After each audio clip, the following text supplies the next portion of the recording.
Hi, everyone. Welcome to the Rosie and Bill Show.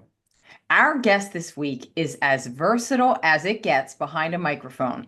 From stand-up comedy to WWE and MMA play-by-play, please welcome to the Rosie and Bill Show one of Philly's funniest, Jonny Loquasto.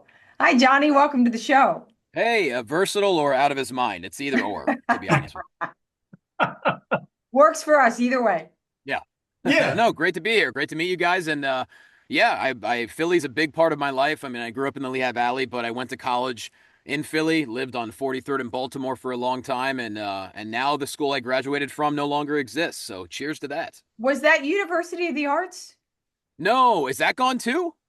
They were closing it down this past year. Oh, yeah. Actually, it's funny. University of the Arts was the only place we knew of in the city where you can go and get into bars underage back at that time when I was in school. No, I went to the University of the Sciences in Philadelphia, or USP as they called it, and we got bought by St. Joe's technically the beginning of 2024. I'm assuming St. Joe's just gave them like $50 and just took the whole university. And so I actually drove by when I was in town a few weeks ago, and yeah, it's got St. Joe's stuff everywhere. And now I've heard St. Joe's doesn't even want to keep it.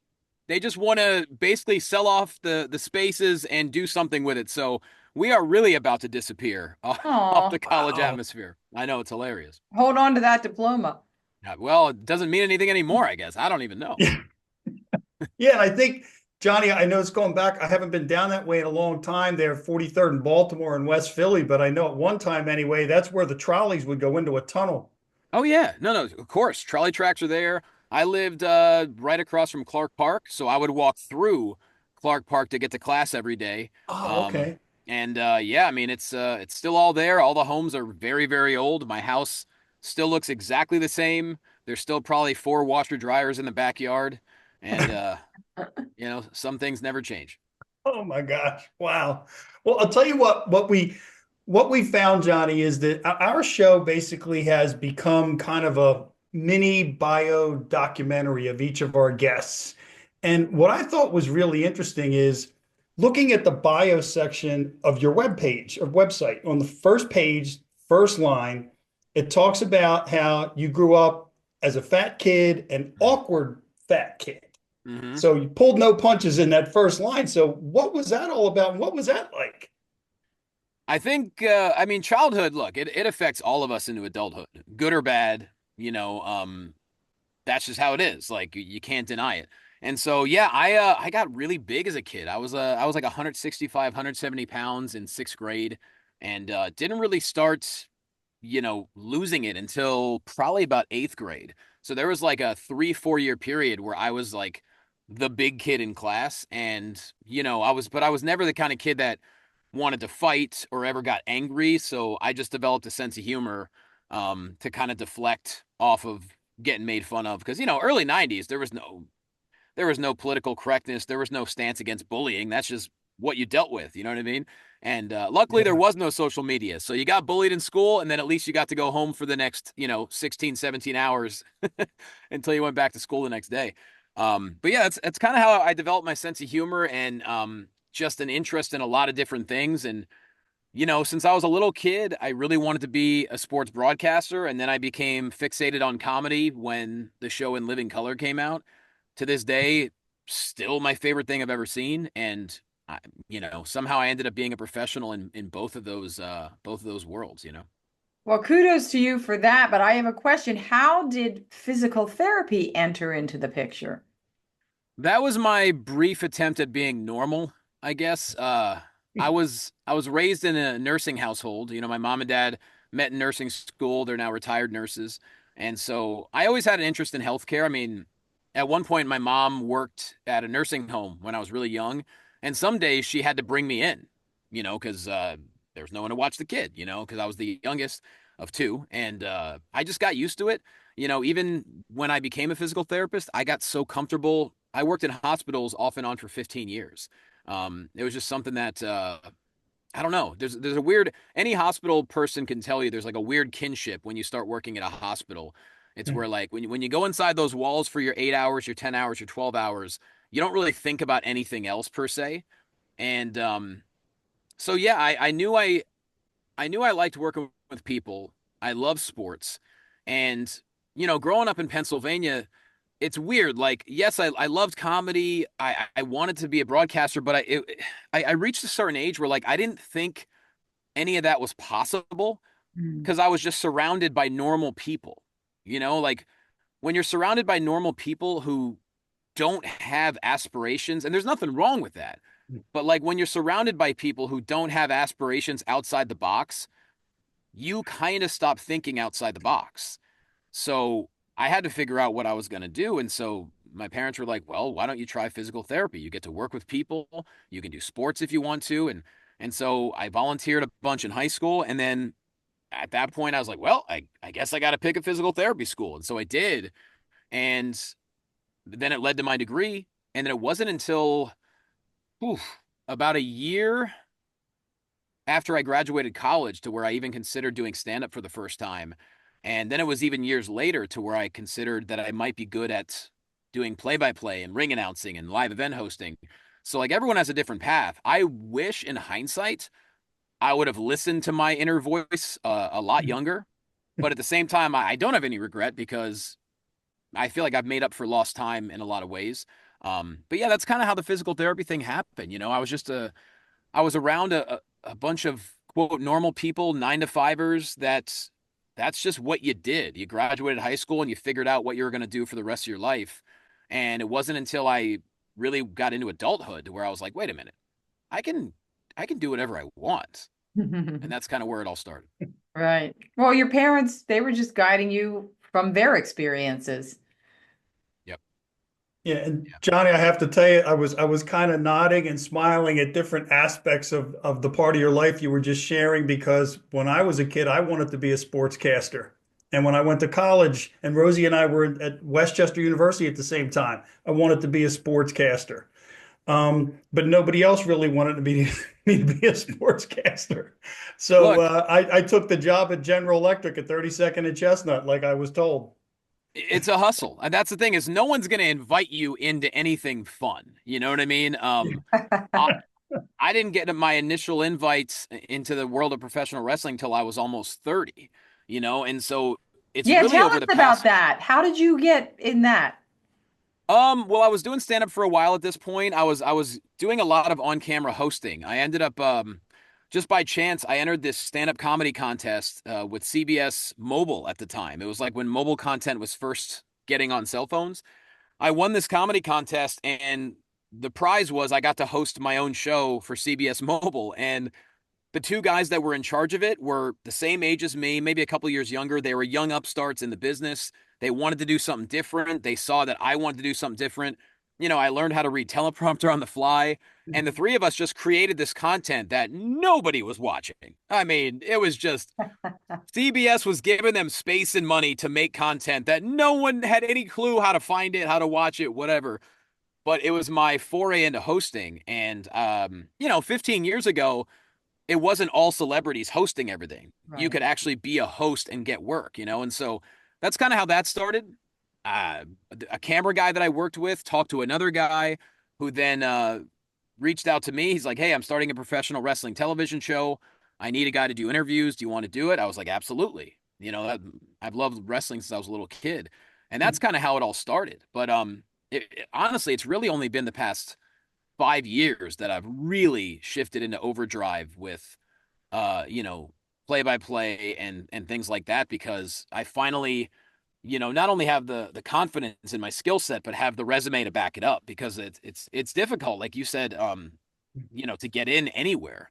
And so my path has definitely been very different for sure.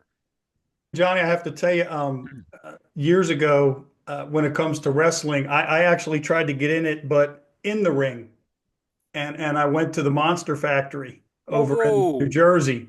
great place. Yeah. Yeah, and they had a big tryout, and 20 some guys were there. And at the end of the night, two of us were left standing. Um, but they wanted me to put on another 50 pounds in a Oh couple of God. months. And I knew there was only one way for that to happen, and I wasn't going to do that. But always loved the business and the whole thing. So I'm just happy to hear you share that because it's just something where again, it's not easy to get into, but you did it. You found a way to do it. And I'm just curious, what's maybe your favorite memory of, doing that in that role? Oh man, working so in the professional wrestling space, there's nothing like it. I mean, when it's done right, in my opinion, it's the greatest form of live entertainment. Mm, Like I'm yeah. still involved in wrestling, just not as much because I'm at the point. The thing is with wrestling, sometimes you have to know when to step away to a certain extent, which is why I'm thoroughly enjoying everything I'm doing in combat sports. Wrestling, I'm ready. If a contract opportunity comes up, you could put me on TV next week, I'm ready to go. But right now, combat sports is just showing me a lot more love, a lot more respect, and I'm okay with that. Like you just gotta, gotta take the opportunities that come. But so many good memories. I mean, my time with WWE was truly a dream come true. I mean, my first time doing play-by-play for them, of all places, it was in Philly at the arena. The Oh, same arena that I saw the Royal Rumble in 15 years prior, the same arena that I've been going to watch the Sixers for years. I'll never forget walking down the ramp to go to my seat to call the event. I'm like, I can't believe I'm used to sitting in these stands. This is Philly. Like this is my city. What? So I mean, that was one of the most surreal. In hindsight, I wish I took more photos and videos, but I was just so zoned in and terrified that whole day, and then that's definitely one that rings out. Another one is I had a chance to host one of the holiday tours, where 3 nights in a row we went from Montreal to Toronto to LA. So hmm. imagine that travel schedule. um, all sold out crowds. Toronto, Montreal, all 10 or 11,000 seat venues, and then we did Staples Center before it became Crypto.com Arena, and I got to host the SmackDown Live tour, and Wow. tons of people I knew. Because I'd lived in LA for so long. I'd been to Staples Center countless times for various events, and here I am, the guy with the microphone in my hand, the first one to say anything of the entire night, and I'm hosting the whole thing. I'm ring announcing the entire thing. I'm announcing Roman Reigns to the ring for the main event. I mean, I'm in the ring and I look down and I see people in the stands that I know, and then I look to my right and like I see Mario Lopez and just like random people like that. And there's 13, 14,000 people there. You're like, what is going on? And how did this happen? Well, that's so exciting. I mean, I'm like so excited for you and proud of you, and I just met you. But Thanks. I'm curious though, Johnny, how did you get good at the play-by-play? Because that's not easy. You really have to have a sharp, quick mind, a good memory. I mean, Yeah. I know sometimes, with acting stuff, they tell you if you want to do voiceovers or looping or things like that, turn the sound off on the TV and practice. And I'm Yeah. just wondering, what was your approach? Well, when I was a kid, I mean, I used to be obsessed with the voice of Harry Callis, who, Okay. a former voice of the Phillies. I met him when I was, oh, I don't even know how young. But as I got into, pro wrestling, it was one of those situations where I was doing interviews for quite some time, and then all of a sudden one day they go, "Hey, so and so can't make it. You're gonna do commentary this week." I just jumped right in, and I don't want to say it became natural to me, but just like hosting on camera, from the first time I saw a teleprompter, I had no problem. Mm, Like there was no issue, no difficulty making it sound conversational. I don't know. But obviously, play by play is one of the hardest jobs in broadcasting, no matter what sport you're calling. And it doesn't get the respect it deserves. And, calling high level WWE is very difficult because you're juggling a lot of things all at once. But it was really just doing weekly television with a show called Championship Wrestling in California. It was a lot of on the job training. We're on camera, we're calling stuff every single week. But then I go to WWE and it's a whole other learning curve. But the great part about working with everyone there is I took that skill set that I gained there and now I'm using it everywhere else I go. Hmm. It's really practice is one thing. Of course, you have to practice like crazy, but at the same time, you need a bit of an inkling. You need a bit of a natural ability to Yeah. do it. And right. so my brain has always moved too fast, which frustrates my family. Um, But I don't know. I just think there's such a beautiful element to I love storytelling, and I really feel like no matter what sport you're calling, you can add a little bit of I don't want to say flair. You could add a little bit of life to every broadcast, and that's what I try to do. And the key is not trying to do too much. If you try to do too much, it's obvious. And so for me, I just try to do my job, and I think the extra stuff comes naturally, throughout the broadcast. But it is very difficult. I'm not gonna lie. Like I still get nervous every single time, whether it's MMA, boxing, wrestling. You still want to make sure, like, oh man, I hope I'm fast enough tonight. I hope I'm on point. Right. And you don't realize how hard it is until you hear someone who's not good at it. And then it's like, oh, ooh, you know. And that's the thing is there's nuances to it. I mean, if someone's really bad, anyone can tell. Right. But I can tell the nuances. And, like I said, high level pro wrestling, there's people on television weekly that are not that good. But the general audience they don't care. They don't pay Yeah. attention. But I'm watching and I'm like, yep, that's a mistake. That should be done differently. Shouldn't do that. But that's when you have a passion for what you do, that's what comes in your brain. So for me, it's you're always juggling a zillion things in your mind at one time. It's like, okay, call the action in front of you, try to kick it to your partner. Okay, are there any ad reads coming up? All right, can I promote the next event? There's a lot of things at once. But when you everything is clicking for you, there's no better feeling. So, Jonny, I can't help but ask because, again, as Rosie said earlier, you've done so many things behind the microphone, and there's different nuances and different things involved with each one. But if you were to say to take a look at preparing for a stand-up special or any kind of stand-up performance versus preparing for a wrestling show, what does that difference look like in terms of preparation? Does any one come easier than the other, or what does that look like for you? For a wrestling show, I'm a big prep fiend. So whether it's wrestling, MMA, boxing, I will message once I know the card. I will try to DM fighters ahead of time and say, look, anything you got, I will copy paste this message. Say, look, I'm calling your fight. I want to tell your story. I want to tell the best story possible. So give me everything you can about yourself, your fight history, where you train, your style. Do you have a catchphrase? Do you have a nickname? Tell me something personal. What got you into fighting? What's your inspiration? Who do you look up to? Wow. That kind of thing.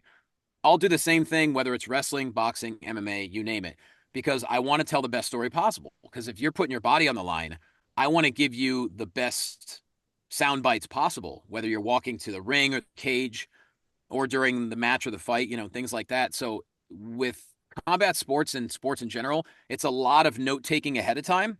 And then once you feel like your notes are ready, then I try to go over them ahead of time just so I'm like, okay, this fight, I kind of get this in my head about this guy, whatever, whatever. All right, what's the story of this fight? What's the story we could tell up front? Mm, Is it old guy versus young guy? That kind of thing. Is it, right. champion versus former champion? That kind of thing. As far as stand up, I mean, you just need to get up and perform as often as possible. And then you kind of, I don't know, most comics I think would agree, you kind of have a feeling when you're ready for a special or at least kind of getting ready for one. Then you could start to piece together like, okay, if I am going to film a special, what's the current set that I would go with? What can I work on? What can I make better? Wow. How long did it take you, though, to find your niche as a comic? Still don't think I found it yet, Mm, to be honest with you. Yeah, I mean, I first next year it'll be 20 years since I first got on stage, and I feel like right now, over the past 2 years, I feel like I finally gotten comfortable in my own skin on stage. mm, Like if you watch my first special, Physical Therapy, I shot that in 2018. It didn't come out till 2021 because, I got the WWE job and then COVID and things like that. I love that special. I'm so proud of it. I think it's very different than other specials. But if you look at how I am on stage there versus Saudi Stepdad, which I filmed in late 2023, so we're talking essentially a 5 year difference, it's night and day. I'm I'm more relaxed. I'm taking my time. Um, and I think it's just because, life happens. My life has changed so much over the past 5, 6 years that now I feel like there's no comic that can talk about what I talk about. I mean, I'm I'm married now. I have a blended family. We're a mixed culture family. We couldn't be more different. And I think back with my first special, I was a comic just telling funny jokes and had some physical therapy material, healthcare stuff, yada yada. But now I feel like everything I talk about is so much more truthful. And also I'm older, so I think as a comic, the more tired you get, the funnier your material becomes. Yeah. Yeah, and Johnny, I think what was even more impressive about your first special was, I mean, you get hit by a car, you're unfazed, you still go up and you perform and put on a great show. But You know, what's funny about that in the opening, Brad Williams hits me with his car. I mean, he was popular then. Now, oh my goodness, he has skyrocketed. oh I yeah, just I just did Tampa Theater with him a month ago. He sold out two shows in the same night at 1,200 seats. He just went to Australia, pack those shows. I mean, it's insane to see, the growth, and I'm very proud of him, and it's very well deserved yeah. because he's hilarious and he's worked his tail off. But yeah, he was kind enough to show up that day and hit me with his car. I really did appreciate Yeah, it. yeah. It was a great way to start it. Now, and I do have to bring up one other appearance too, because I wasn't able to be there to see it, Johnny, but I heard great things about your recent show at the comedy capital of the world, Soul Joel's in Pottstown. So what was it like being there? What a place. Man, I can't speak enough good things about Joel. Comedy club owners are very unpredictable. For the most part, they are looking to get away with paying you as little as possible. And, you know, um, a couple of my best friends had already worked Soul Joel's, Ryan E. Miller and Brent Terhune. We do a podcast together. They're amazing. They told Joel about me. And Joel was like, "Oh, you're from the Lehigh Valley?" I was like, "Yeah." And I'm going to be home in October, for a boxing event. He goes, "All right, let's do a night, Saturday night." Boom. And, it was Halloween weekend, so it was difficult. And I put a lot of pressure on it. I was like, I got to sell tickets. I got to get people out. And it's amazing how, and the further you go on in your career, comics always joke about this. You have people from your hometown that are like, dude, anytime you come home, I don't care where it is, I'm going to be there. And I had not done a show back home in well over 3 years. And it turns out like a 35, 40-minute drive for them, a little bit too much, even on a Saturday night. Like we had a good crowd, but I actually made a joke. I go, yeah, I've reached the point in my career where people will say they're going to be there, and then when you say, "Hey, I'm coming to Pottstown," they're like, "Ooh, yeah." I'm not sure if I can get a sitter. I'm like, dude, the show's in 3 months. Oh yeah, but but it's an Well, amazing spot. It's an amazing spot. When I pulled into the lot that night, there was some kind of formal event going on in the okay. front part of it, Yeah. and a couple of like high school kids were in suits. And I didn't know where the comedy club was. So I go to the guys, I go, "Hey, I'm looking for the comedy club." They go, "Oh, there's no comedy club here." And I was like, "But I see the sign." And they're like, "Ah, no comedy club here. This is a Christian Youth Academy event." And I go, "Wow, I'm getting bumped by the Lord right now? Like, what is going on?" And when I finally found the club around the back, I told Joel, I'm like, "Hey, there's a couple kids. They just told me there's no comedy club. So maybe go let them know not to do that." Stop saying that. But no, we Well, had a well, great time. Yeah. yeah, and Johnny, I can guarantee you the next time you're there, there's somebody, I will be there because it's only about a 10-minute drive for me, and I'll make it for you. I'll make that drive. Let's go. Watch out, Bill. If something comes up, he's going to hold you to it. He's going to be, "No, Bill, on camera. I got you Yeah. saying you're going to No, be I will be there. I need to pack that joint. So, Johnny, what else does 2025 have coming for you? That's a good question. Right now, between stand up and play by play and voiceover is a major, major part of my life. And obviously family. It's just trying to balance everything, trying to balance family and career, having to choose what gigs to say yes to, what things to say no to when it comes to traveling. But yeah, it's going to be, I think 2025, I have a great feeling about it. Doing some more stuff with Armed Forces Entertainment. We already have two tours lined up. Probably going to have a third. Both are MMA related. Um, may have a pro wrestling one, may even have a stand up one we're working on as well. So that's going to be fun. And yeah, just fortunately, voiceover has been incredible. I've made great relationships with so many production companies across the country. And, I do a lot of healthcare stuff because a lot of clients like to work with a voice who actually has been in hospitals, things like that. As Mm-hmm. far as stand-up, I mean, I have no agent, so I'm literally just booking myself. So stand-up is wide open. We'll see what happens there. And with play-by-play, it's looking pretty good. I mean, I'm working consistently with a few different companies, boxing and MMA, but I'm talking with a few others as well. So my goal is to, be as busy as I possibly can. And who knows, I have friends with both major wrestling companies in this world, along with a couple other ones as well. So who knows, a wrestling opportunity may come up, and I'm more than ready for it if it does. Well, there you go. And you're a go-getter, that's for sure. Have no choice. I have a wife, 3 teenage kids, and 6 pets. So, Whoa. Is that your proudest accomplishment? oh yeah, without question, it's a very very full house. I mean, we there's at least 2 cats on the bed every night, and one of them is so dumb and happy he doesn't realize that walking on you at 4 a.m. should not be done. So, I was referring to the wife and kids, but we'll take the cats. oh yeah, of course. I mean, everyone combined. Proudest, yeah, of course, proudest accomplishment. Yeah, yeah.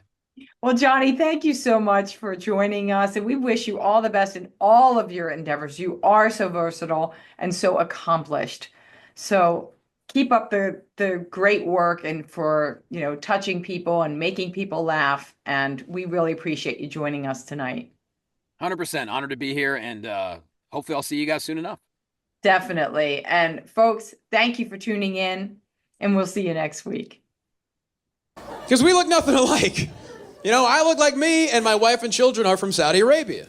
Yeah, which is beautiful. It also means I don't speak their native language, which means now I spend my entire life trying to figure out if they're talking shit about me in Arabic. That's pretty much, yeah.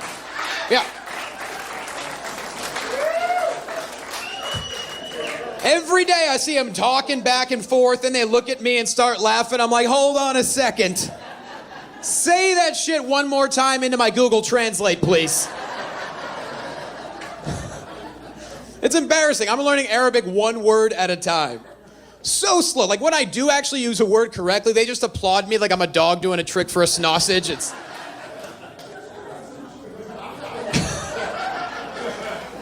But having an Arab wife is pretty awesome because I don't have a boring nickname like Babe. Nah. My nickname is Habibi. Right. Yeah, you weren't expecting to see a Habibi in this bitch tonight, were you? I love being a Habibi. Just sounds like I should have chest hair flowing out of my unbuttoned shirt. Whoa. And I know what kind of mood my wife is in, depending on how she says Habibi. If she's happy, she goes, Habibi. If she's pissed at me, she says, white person. I'm like, okay. And then she piles it on, like, you big nose, whitey, American. We have fun together. We do. We have a lot of fun. But I do get a lot of questions, The most common question I deal with, as if it's really any different, people like to say, oh, so what's it like having a wife from Saudi Arabia? As if I'm going to say something like, well, there's always shoes flying everywhere, but the oil money's good. Like, what am I...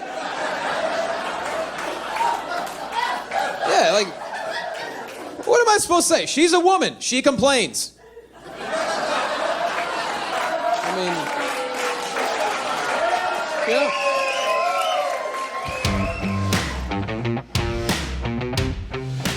This week's episode has been brought to you by Doherty & Company Insurance Services for all your business and personal insurance needs.